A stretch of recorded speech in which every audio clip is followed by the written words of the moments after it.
Hi, I'm Wes Allen with DM Tales, and today I'm going to talk about a way we might be able to expand our gaming experience. Let's roll it.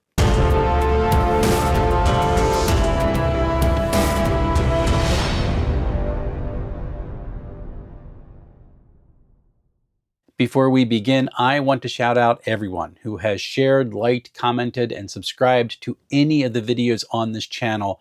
You have no idea how much it helps. And as always, if you consider doing those things for this video, I would be most grateful. A special shout out goes to my coffee contributors who help keep this channel going out of the kindness of their hearts. If you'd like to provide the caffeination necessary to keep this channel up and running, the link is right over there. Also, if you're looking for some cool stuff to wear, check out my merch store for t-shirts and hoodies, including this one asking the age-old question, are we the bad guys? With that out of the way, let's get to the point. I love playing tabletop role-playing games, both as a game master and when I run a player character. It is literally one of my favorite pastimes. And as with many folks who are into this unique hobby, I am always on the lookout for more opportunities to play. But the question is always out there, how can I gather the folks around the table to do that? I have got a wonderful circle of friends, and a number of them actually enjoy playing, but our schedules can make the time we can dedicate to playing limited, and sometimes my friends may not be interested in a genre or a system I want to try out.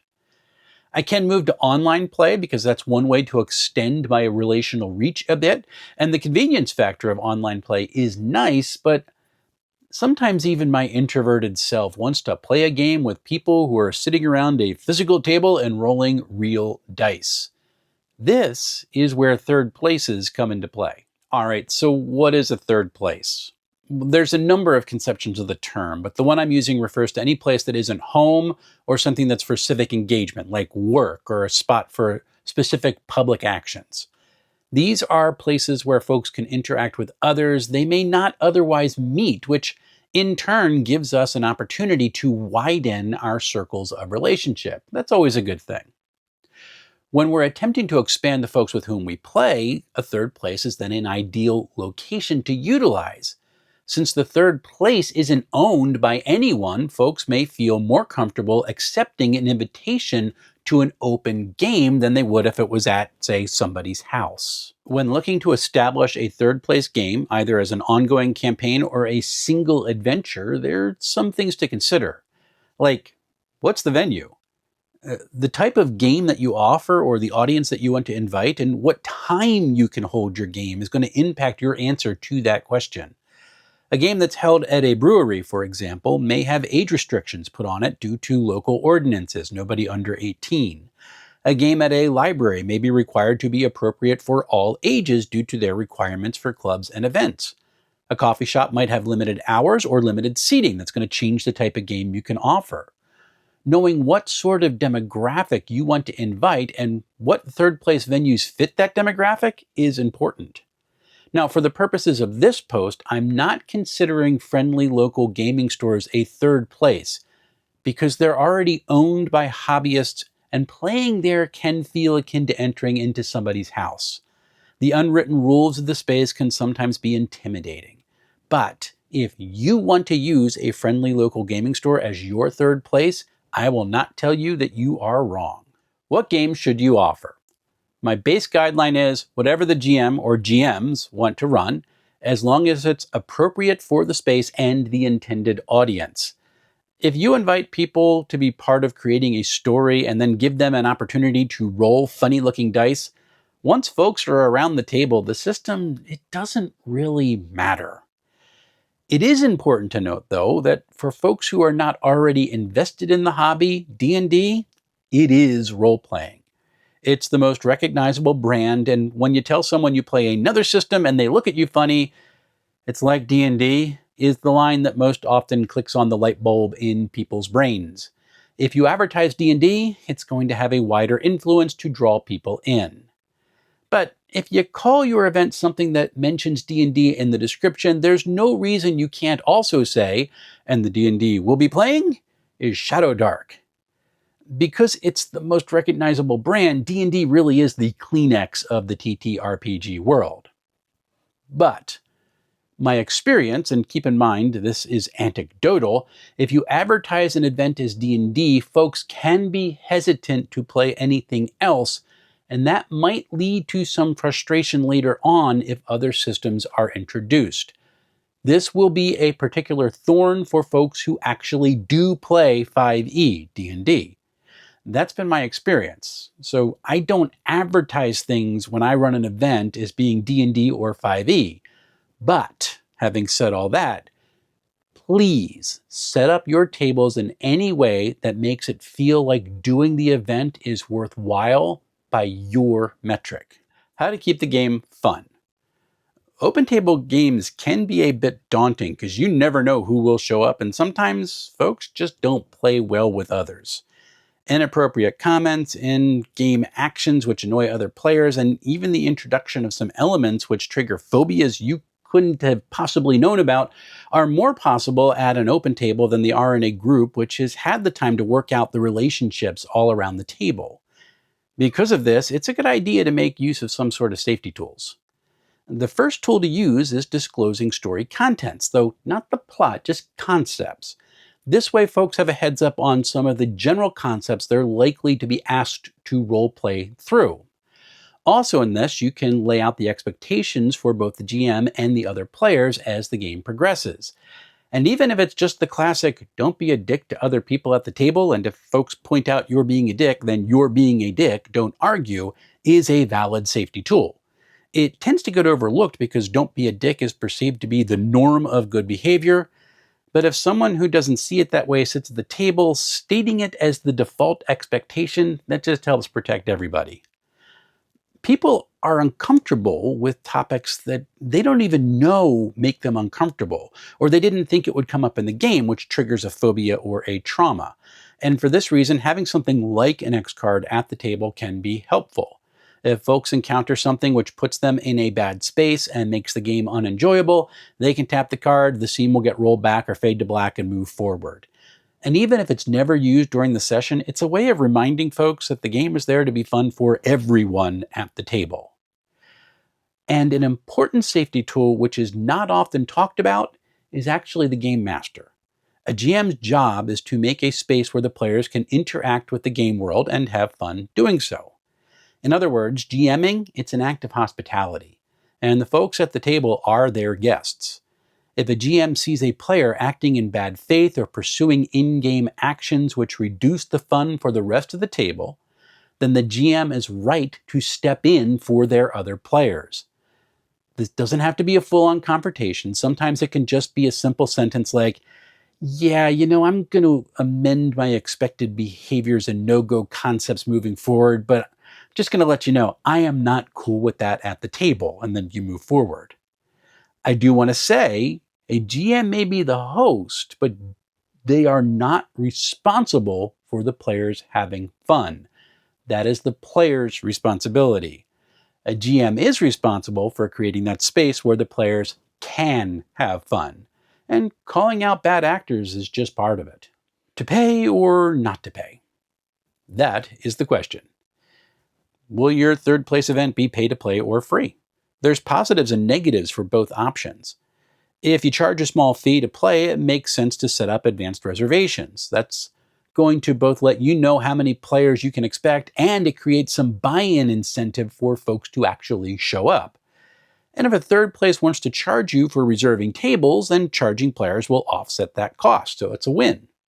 If the third place doesn't charge for space that you're using, collected payments can then go to the GMs or be given to a charity, or they can be handed to the venue operators so that players can get a token for maybe a free drink or a snack during the game. Also, those are all wins. On the other hand, a free event can be run with almost no bookkeeping, and it has a very low bar for participation. The game or event can be announced, the table set up, and whoever shows up, well, they get to play. The logistical headache is non-existent, but there's a ramp up of anxiety over whether or not anyone will actually show up. It's really a pick your poison at this point. Great. Have you actually done this? I have. My first experience with third place gaming was asking if I could run a game at a monthly D&D night at a brewery just over the river in PA. The organizers were most gracious and said, sure. It is a terrific venue and I've been able to participate 2 times.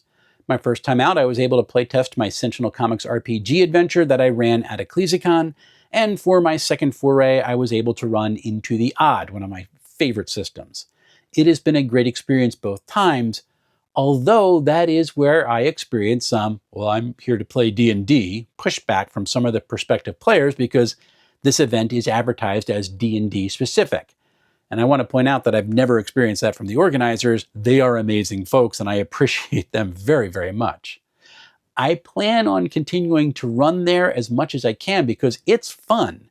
And next time I go, I'm going to be running Monty Python's co-curricular reenactment program. Yes.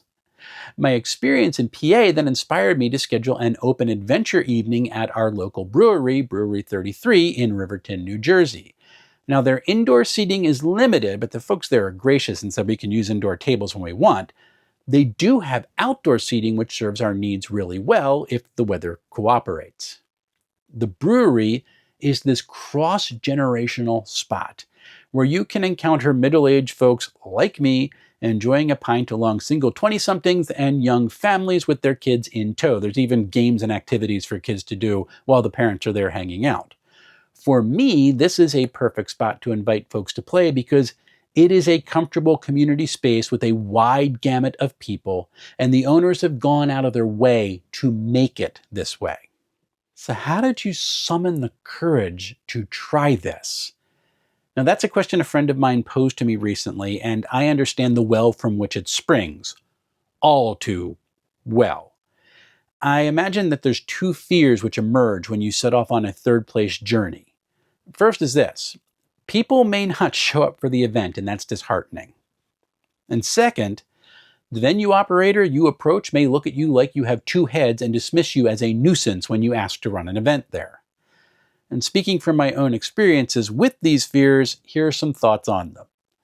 And yeah, your first attempt or second attempt or even third attempt may fall way short of your hopes. Learning to accept this is important, not just for setting up third place games, but really for life in general.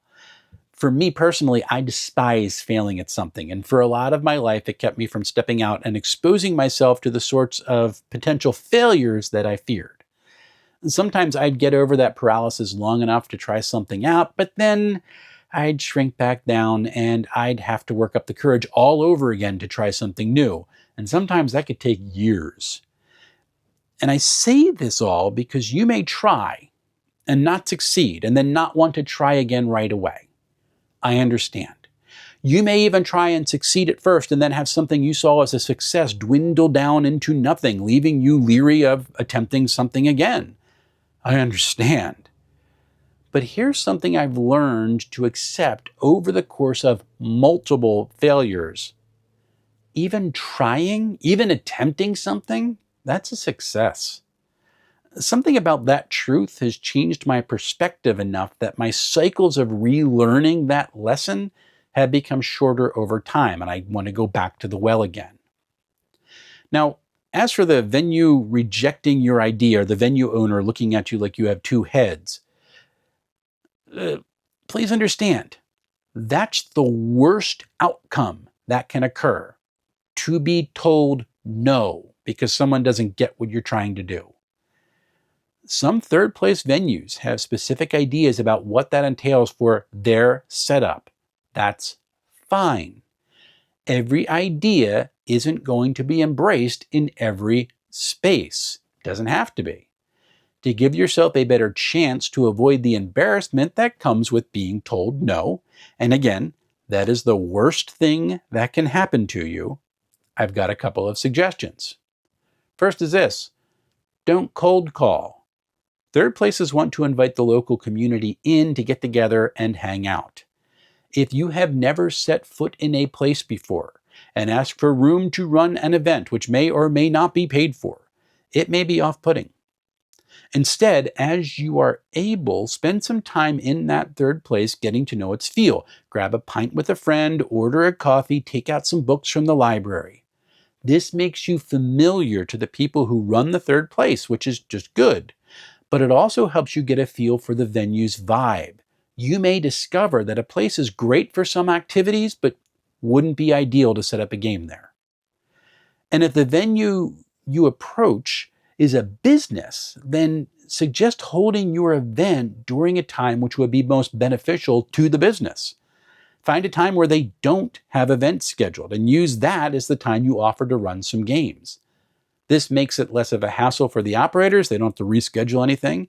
And it sets up something which could bring people in who might not otherwise be there during its non-peak hours.